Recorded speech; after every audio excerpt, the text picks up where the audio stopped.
Hello दोस्तों, स्वागत है आपके अपनी YouTube channel maths brain tuition centre में। मैं अमित चौधरी आपका हार्दिक स्वागत करता हूं। तो आज अपन स्टार्ट कर रहे हैं अपना नया चैप्टर। वो चैप्टर का नाम है ट्राइंगल्स, यानी कि अपन ज्योमेट्री स्टार्ट कर रहे हैं। ज्योमेट्री में अपने पास दो चैप्टर आते हैं, एक तो ट्राइंगल आता है, एक सर्किल आता है। ठीक है, तो आज अपन ट्राइंगल के बारे में पढ़ेंगे। ट्राइंगल क्या होते हैं, टाइप्स ऑफ ट्राइंगल क्या होते हैं, तो ये सब कुछ हम इस क्लास में हम देखेंगे ट्राइंगल के बारे में। तो आज का ये वीडियो है वो इंट्रोडक्शन का होगा, जो कि अपने 6.1, 6.2, 6.3 में क्या क्या दे रखा है, किस बेस्ड पर अपने क्वेश्चन है, वो सब आप आज डिस्कस करेंगे इस इंट्रोडक्शन की क्लास में।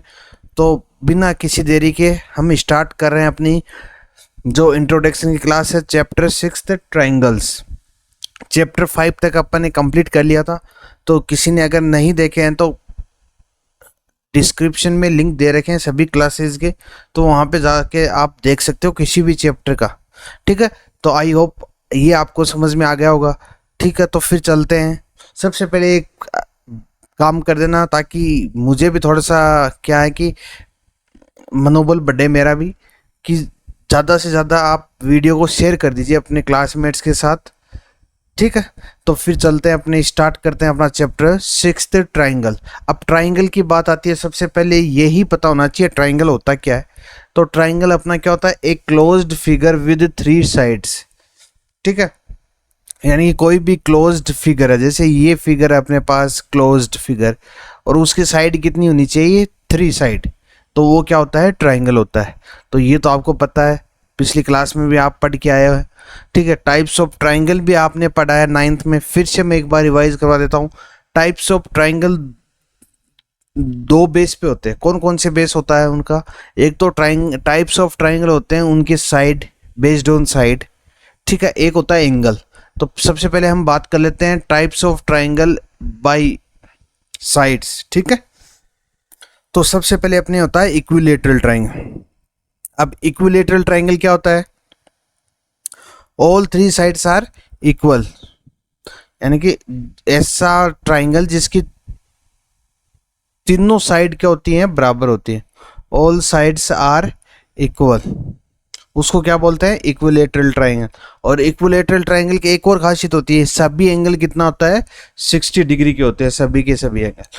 ठीक है, आइसोसेलेस ट्राइंगल क्या होता है, जिसकी क्या हो, 2 sides are equal. Isosceles triangle होता है जिसके 2 साइड्स क्या हो, इक्वल हो, 2 साइड्स आर इक्वल, उसको क्या बोलते हैं, आइसोसेलेस ट्राइंगल।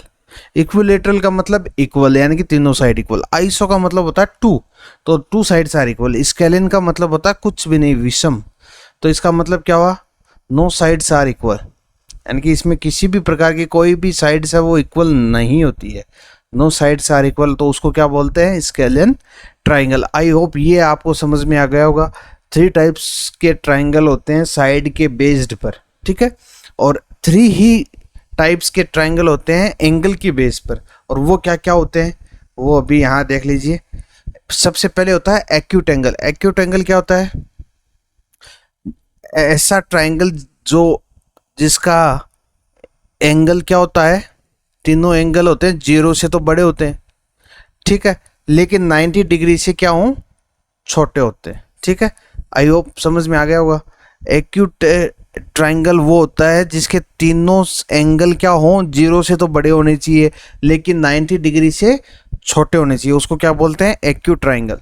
ठीक है, राइट एंगल ट्राइंगल क्या होता है, राइट एंगल ट्राइंगल होता है जो जिसके एंगल क्या हो, 90 डिग्री, एक एंगल कितने का हो, 90 डिग्री, उसको क्या बोलते हैं, राइट एंगल ट्राइंगल।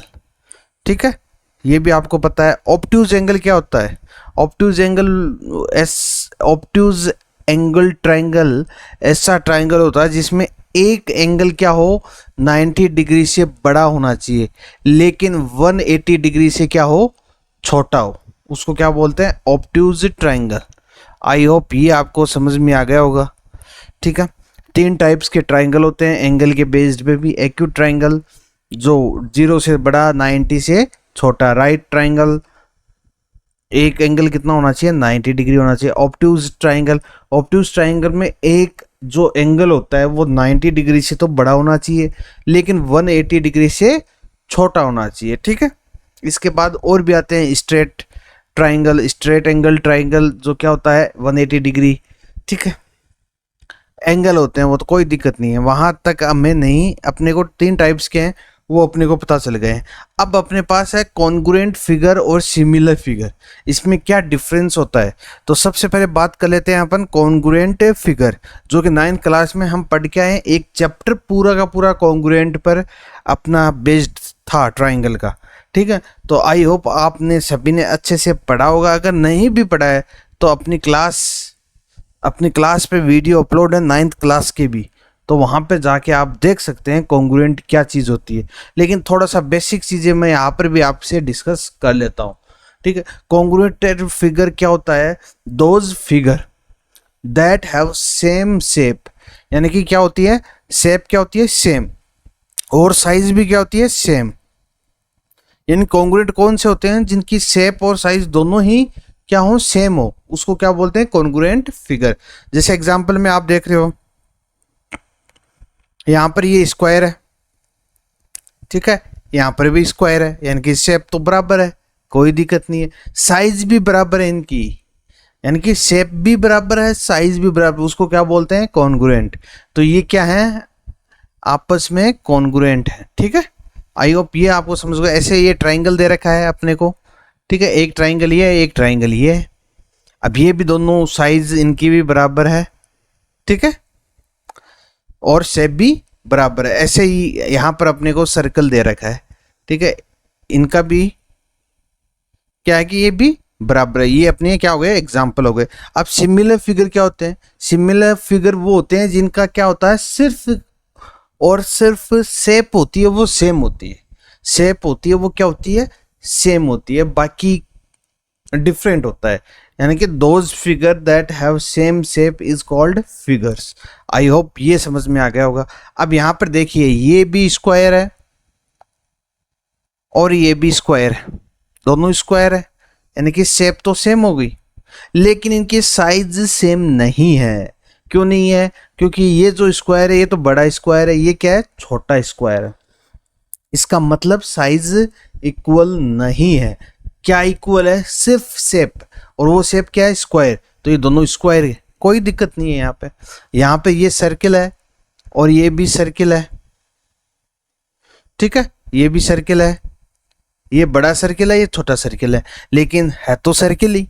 इसका मतलब शेप तो सेम है। शेप किसकी है, सर्किल की है, दोनों की सर्किल की शेप है, लेकिन साइज क्या है, वो डिफरेंट है, एक छोटा है एक बड़ा है। तो उसको क्या बोलते हैं, सिमिलर फिगर। और अपने इस चैप्टर में सिमिलर फिगर ही अपने को डिस्कस करना होगा, यानी कि सिमिलर फिगर ही अपने सिलेबस में है। कॉन्ग्रुएंट तो हम 9th क्लास में पढ़ के आ चुके हैं, ठीक है। कॉन्ग्रुएंट में तो साइज और शेप दोनों ही सेम होती है, लेकिन यहाँ पर क्या होता है, सेम शेप होती है लेकिन साइज क्या होती है, डिफरेंट। अब जैसे ये ट्राइंगल है, शेप सेम है, कोई दिक्कत नहीं है, दोनों ही ट्राइंगल है, तो सिमिलर तो हो गई, सिमिलर तो हो गए, लेकिन ये कॉन्ग्रुएंट नहीं है। क्यों नहीं है, क्योंकि ये साइज सेम नहीं है। साइज क्या है, सेम नहीं है। अब एक कॉन्ग्रुएंट है वो सिमिलर हो सकता है, यानी कि होता है। एक कॉन्ग्रुएंट, अगर दो कॉन्ग्रुएंट ट्राइंगल हैं, कोई भी चीज़ें हैं, कॉन्ग्रुएंट फिगर हैं, तो वो हमेशा क्या होंगे, सिमिलर होंगे। लेकिन जो सिमिलर है, जो सिमिलर फिगर है, उनका कॉन्ग्रुएंट होना जरूरी नहीं है। आई होप ये आपको समझ में आ गया होगा।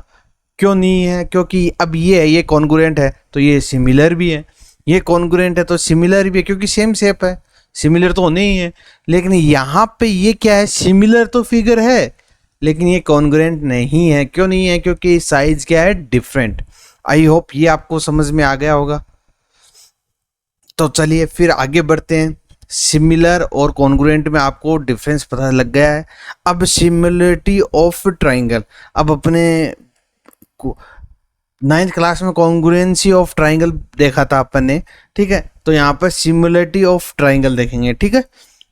अब ट्राइंगल सिमिलर कैसे होगा, कब होगा, क्यों होगा। मैथमेटिक्स की जो डेफिनेशन है वो ये बोलती है कि 2 triangles are similar if there corresponding side angle are equal, अगर उनके क्रॉसपोंडिंग जो एंगल है वो क्या होने चाहिए, इक्वल होने चाहिए, और there corresponding sides are in the same ratio. ठीक है, उनकी जो क्रॉसपोंडिंग साइड्स हैं उनका रेशियो क्या होना चाहिए, सेम होना चाहिए।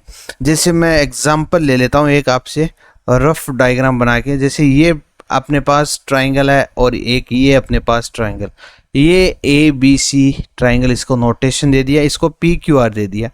ठीक है, अब अपने को देखना, दे क्रॉसपोंडिंग एंगल्स आर इक्वल, जैसे ये एंगल है, ये एंगल और ये एंगल इक्वल है, कोई दिक्कत नहीं है, दोनों 60 के हैं, कहीं कोई दिक्कत नहीं है। ठीक है, एक तो सिमिलरिटी ये देखी जाएगी, दूसरी क्या देखी जाएगी, the corresponding sides are in same ratio. अब क्रॉसपोंडिंग साइड का मतलब क्या होता है, ये जो ए बी है अपॉन, अब इसकी क्रॉसपोंडिंग साइड कौन सी है, पी क्यू, तो इसका रेशियो क्या होना चाहिए, और इनका जो ए सी है, ए सी अपॉन पी आर, इनका रेशियो इक्वल होना चाहिए, क्या होना चाहिए, इक्वल होना चाहिए। यानी कि ये क्रॉसपोंडिंग जो साइड है उनका रेशियो क्या होना चाहिए, इक्वल होना चाहिए। ये चीज़ें अपने को दो चीज़ देखनी है जिसे हम कह सकते हैं कि वो क्या है, सिमिलरिटी, यानी कि सिमिलर ट्राइंगल है। ठीक है, एक तो क्या देखना है, एक एंगल देखना है। ठीक है, क्रॉसपोंडिंग एंगल है वो क्या होने चाहिए, इक्वल होने चाहिए। क्रॉसपोंडिंग एंगल क्या होने चाहिए, इक्वल होने चाहिए, ये एंगल इक्वल होने चाहिए, और फिर उनके जो क्रॉसपोंडिंग साइड है उनका रेशियो क्या होना चाहिए, सेम होना चाहिए। ठीक है, आई होप ये समझ में आ गया होगा। अब क्राइटेरिया फॉर सिमिलरिटी, अब क्राइटेरिया अपने पास 3 टाइप्स की सिमिलरिटी से अपन प्रूफ कर सकते हैं कि सिमिलरिटी कौन कौन सी किस टाइप से होती है। ठीक है, तो सबसे पहले हम देखते हैं सिमिलरिटी क्राइटेरिया फॉर ट्राइंगल। सबसे पहले ले लेते हैं अपन ए, क्या ले लेते हैं, ए, यानी कि एंगल एंगल एंगल। अब इसे भी हम बता सकते हैं कि क्या है, कि ट्राइंगल है वो क्या है, सिमिलर है। एंगल ए का मतलब क्या होता है, एंगल एंगल और एंगल। अब इसे अपने को कैसे पता चलेगा, देखिए जैसे ये अपने को दे रखा है ए बी सी, अपन ने मान लिया ये 60 डिग्री है, क्या मान लिया, 60 डिग्री है, और ये कितना है अपने पास, 50 डिग्री है, ये भी 60 है अपने पास, ये भी 50 है। ठीक है, और फिर ये कितना हो गया, 70, और ये भी 70। ठीक है, अब तीनों जो क्रॉसपोंडिंग एंगल है वो क्या है, इक्वल है, यानी कि एंगल ए है वो एंगल पी के इक्वल है, एंगल बी है वो क्या है, एंगल क्यू के इक्वल है, और एंगल सी है वो किसके इक्वल है, एंगल आर के इक्वल है। ठीक है, तो हम क्या कह सकते हैं, ये तीनों क्या है, बाई ए, क्या है, ये ट्राइंगल ए बी सी वो क्या है, सिमिलर है किसके, ट्राइंगल पी क्यू आर के। ठीक है, कैसे है, बाई ए। आई होप ये आपको समझ में आ गया होगा। ठीक है, अब थोड़ा सा कुछ और अपन डिस्कस कर लेते हैं। जैसे ये तो अपने पास तीनों एंगल दे दिया, ठीक है, हम बता सकते हैं भाई ए ये क्या है, सिमिलर है, तीनों अगर सेम हो। अगर मान लीजिए अपने को एक एंगल नहीं दे रखा है, सिर्फ 2 ही एंगल दे रखे हैं, ये 2 ही एंगल दे रखे हैं, तो क्या हम बता सकते हैं कि ये सिमिलर है या नहीं है, बिल्कुल हाँ बता सकते हैं, क्यों नहीं बता सकते। एंगल ए है वो एंगल पी के इक्वल है, एंगल बी है वो एंगल क्यू के इक्वल है, तो बाई ए यानी कि बाई ए से भी हम कह सकते हैं कि जो ट्राइंगल है ए बी सी वो क्या है, सिमिलर है ट्राइंगल पी क्यू आर के, बाई ए। अब ये कैसे हुआ सर जी, ये बताइए, हमें समझ में नहीं आया। तो ये ऐसे हुआ कि अपने पास 2 एंगल दे रखे हैं ट्राइंगल के दोनों के, ठीक है, वो दोनों सेम है। ठीक है, तो तीसरा एंगल तो हम निकाल सकते हैं। कैसे निकाल सकते हैं गुरुजी, बताइए।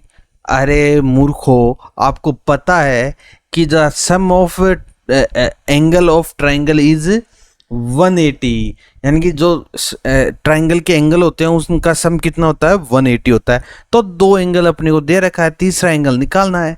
कहाँ प्रॉब्लम आ रही है, 50 और 60 110। अब 180 में से 110 को माइनस करेंगे कितना आएगा 70, तो यहाँ पर भी तो 70 आएगा, तो इसकी तो जरूरत नहीं है अपने को। तीसरा तो अपने आप ही इक्वल हो जाएगा, अगर दो एंगल इक्वल है तो तीसरा अपने आप इक्वल हो जाएगा। तो इसलिए हम कह सकते हैं कि हम बाई ए से भी हम पता लगा सकते हैं कि ट्राइंगल ए बी सी है वो किसके सिमिलर है, ट्राइंगल पी क्यू आर के। आई होप ये आपको समझ में आ गया होगा। चलिए फिर सेकंड देखते हैं। अपने सेकंड क्या है, एस ए एस। अब एस ए एस को क्या बोलते हैं, side angle side, side angle side, इसको क्या बोलते हैं, साइड एंगल साइड, इसकी फुल फॉर्म होती है। ठीक है, अब इसमें क्या होता है, एक तो अपने को क्या है एंगल दे दिया जाता है, जैसे मान लिया अपन ने ये 50 दे दिया और ये एंगल भी अपने को क्या दे दिया 50 दे दिया। और क्या होता है, और जो इसके जो अब ये बीच में है, एंगल का नाम क्या है बीच में है, तो ये बीच में है, इसके साथ में कौन कौन सी जो साइड है वो ये है, एक तो ये है एक ये है, ना कि ये है, तो ये है ये है। तो इसको अपन ने मान लिया, जैसे ये तो है अपने पास 2, ये है 4, और यहाँ पर इसको मान लेते हैं 4 और इसको मान लेते हैं 12।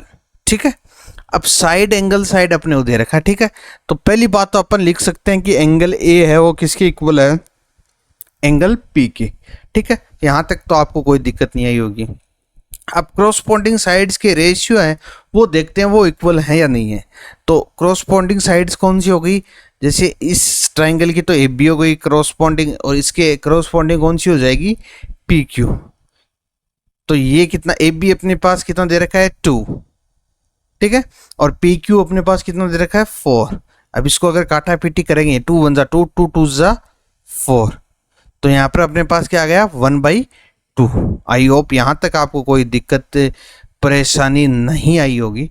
ठीक है, अब अगली अपने पास क्रॉसपोंडिंग साइड कौन सी है, एसी, एसी साइड है। अब इसकी क्रॉसपोंडिंग साइड इस ट्राइंगल में कौन सी है, पी आर। इसको भी चेक करते हैं कि ये इसका रेशियो सेम आ रहा है या नहीं आ रहा। एसी कितनी है 4 और पी आर कितना है 12, 4 1 जा 4, यहाँ पे ये 6 है, सॉरी थोड़ी सी लिखने में मिस्टेक कर दी, यहाँ पे 6 है, तो 6 1 जा 6, 6 2 जा 12 9, तो इक्वल नहीं आएंगे फिर। ठीक है, तो ये हो गया ए सी अपॉन पी आर क्या हो गया 1/2। इसका मतलब क्या हो गया, जो ए बी है वो अपॉन पी क्यू है वो किसके इक्वल हो गया, ए C upon P are.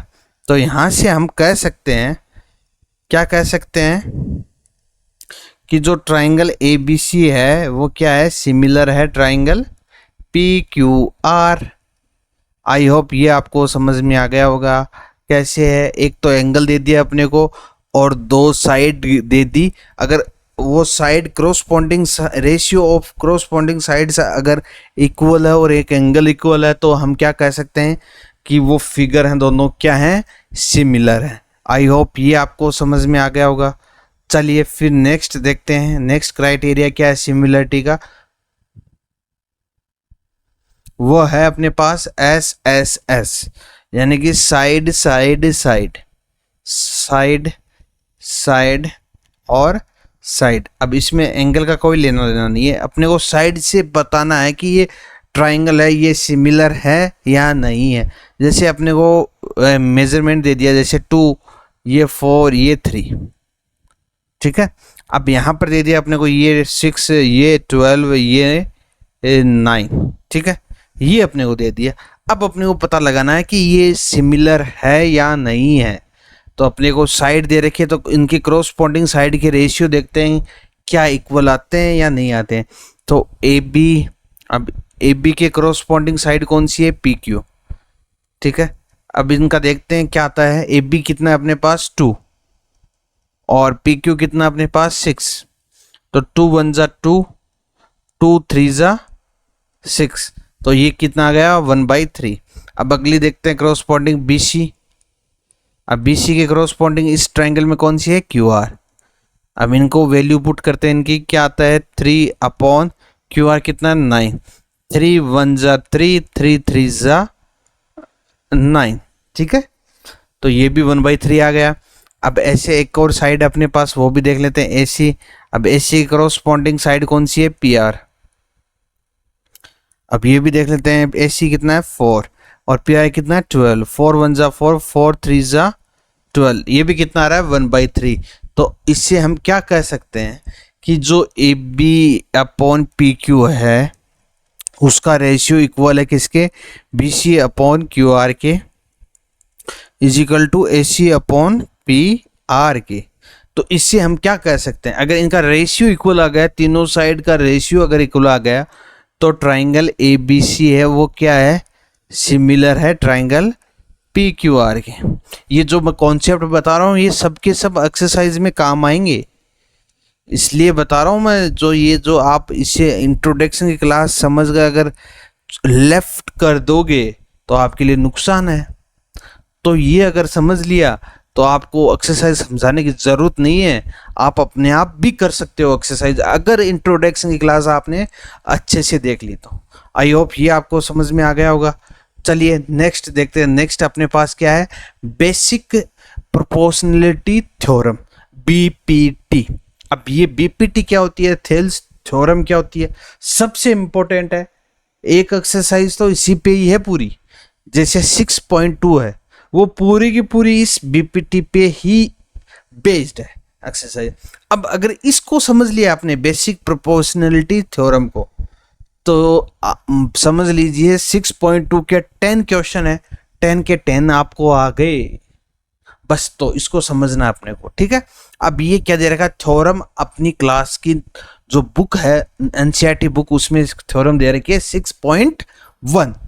If a line is drawn parallel to one side of triangle to intersect the other two sides in distinct point, the other two sides are divided in the same ratio। इसका मतलब क्या हुआ, आप समझ में आया कुछ, नहीं बताता हूँ। जैसे अपने पास if a line is drawn parallel to one side, अब ये अपने पास साइड है BC। अब अपन ने एक लाइन ड्रॉ कर दी, कहाँ पे, यहां से अपने एक लाइन ड्रॉ कर दी,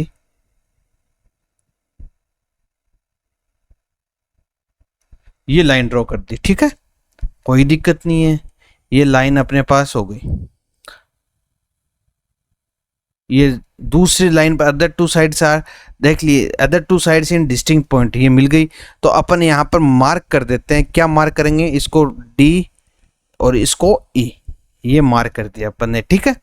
अब ये बताना ये चाह रहा है कि अगर पैरेलल लाइन अगर एक साइड से दूसरे साइड पे पैरेलल लाइन अगर खींची जाती है, ड्रॉ की जाती है, तो क्या होता है, उनकी जो साइड्स होती हैं उनका रेशियो क्या होता है, सेम होता है। जैसे अब बता देता हूँ आपको, लिख देता हूँ यहाँ पर।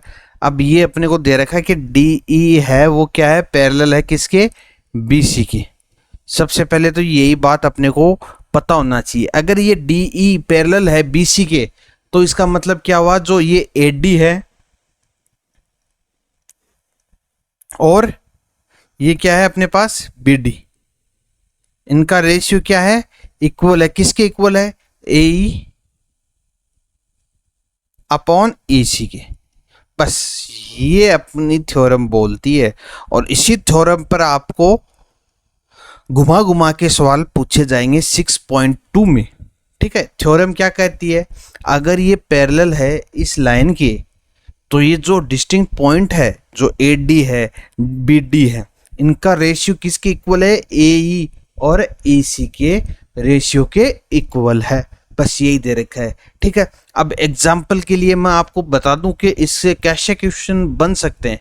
जैसे अपने को ये दे दिया 2, ये दे दिया 4, ये दे दिया 6, तो ये पूछ लिया EC क्या होगा, तो कैसे करेंगे, बस ऐसे तो करेंगे।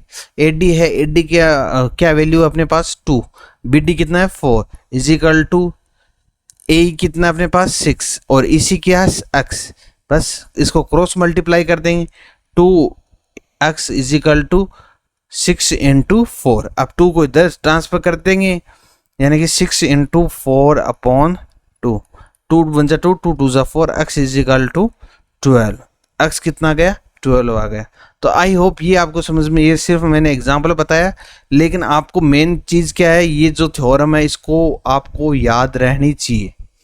थ्योरम क्या कहती है, अगर एक लाइन पैरेलल है किसके, दूसरी लाइन के, तो उनके जो डिस्ट्रिक्ट पॉइंट है उनका रेशियो, साइड्स का रेशियो क्या होगा, हमेशा सेम होगा। If a line is drawn parallel to one side of triangle to intersect the other two sides in distinct point, the other two sides are divided in the same ratio. अब ये दो side है ये क्या है, same ratio में divide होगी। I hope ये आपको समझ में आ गया होगा। चलिए फिर बढ़ते हैं अपने नेक्स्ट कॉन्सेप्ट की ओर। अब नेक्स्ट कॉन्सेप्ट अपने पास क्या दे रखा है वो भी देख लेते हैं। अब 6.2 अपने को एक और थ्योरम दे रखी है 6.2, और वो क्या कहती है वो भी देख लेते हैं। हालांकि ये इन्वर्स है, अभी अपन ने जो थेल्स थ्योरम पढ़ी है उसकी इन्वर्स ही है, इसमें कुछ नहीं है। If a line is divide in any two sides of A triangle in same ratio. अब ये जो लाइन है ये बोल दिया है कि ये जो लाइन है वो डिवाइड करती है सेम रेशियो में। अब पिछली थ्योरम में अपने को क्या दे रखा था, ये लाइन है वो क्या दे रखी थी, पैरेलल दे रखी थी, लेकिन यहाँ पर क्या है, पैरेलल नहीं दिया है। यहाँ पर अपने को कह दिया कि ये जो साइड हैं, क्रॉसपोंडिंग साइड्स हैं, ये क्या है, सेम रेशियो इनका। अब जैसे अपन देख लेते हैं यहाँ पे, if a line divides any two sides of triangle, ठीक है, डिवाइड कर दिया साइड्स को इन सेम रेशियो। सेम रेशियो का मतलब क्या हो गया, ए डी है वो किसके इक्वल है, डी बी के, इजिकल टू ए ई है वो किसके इक्वल है, ई सी, यानी कि A D upon D B is equal to A E upon E C. ये अपने को दे रखा है, ठीक है, ये अपने को दे दिया। फिर क्या पूछ लिया, then the line is parallel to the third side.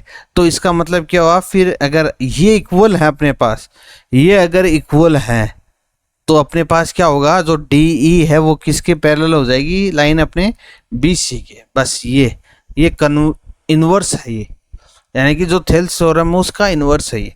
वहाँ पे क्या दे रखा था, डी ई बी सी के पैरेलल दे रखा, तो ये रेशियो सेम हो गया। यहाँ पर रेशियो सेम दे रखा है तो ये पैरेलल हो गया। आई होप ये आपको समझ में आ गया होगा। अब एक छोटी सी इंपॉर्टेंट चीज है वो आपको समझनी जरूरी है, पाइथागोरस थ्योरम।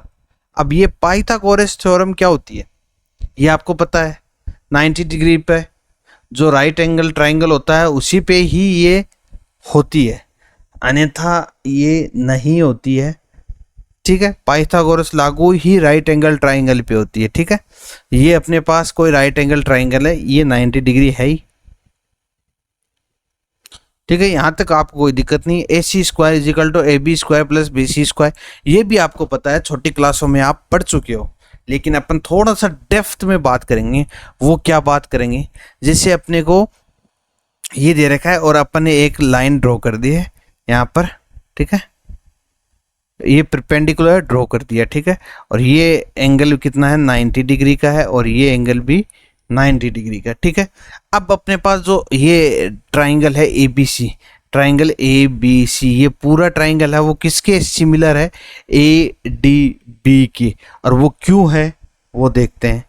चलिए, एंगल ए है, एंगल ए है, दोनों ट्राइंगल का एंगल ए है, कॉमन है, तो एंगल ए है वो एंगल ए के कॉमन है, ठीक है। एंगल बी वन, अब इसको मान लेते हैं अपन 1, इसको मान लेते हैं 2, ठीक है।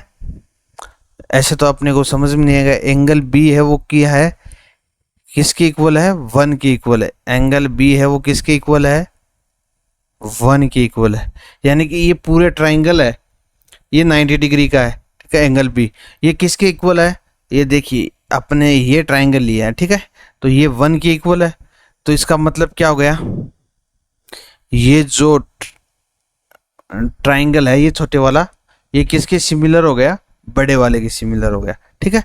ऐसे ही अगला अपने पास स्टेटमेंट है एक, ए बी सी है वो किसके सिमिलर है, बी डी सी के। ए बी सी तो पूरा है ही, बी डी सी ये, यानी कि ये पूरा ट्राइंगल है वो किसके सिमिलर है, इस छोटे वाले ट्राइंगल के सिमिलर है। क्यों है, अब आप देख लीजिए, आपको दिख रहा होगा, एंगल सी है वो तो एक कॉमन एंगल आ गया दोनों का, ठीक है, इसका भी आ गया और बड़े वाले का भी आ गया, तो angle C is equal to angle C हो गया, ठीक है। एक अपने पास एंगल बी है वो किसके इक्वल हो गया, एंगल 2 के, तो एंगल बी है वो किसके इक्वल हो गया, एंगल 2 के।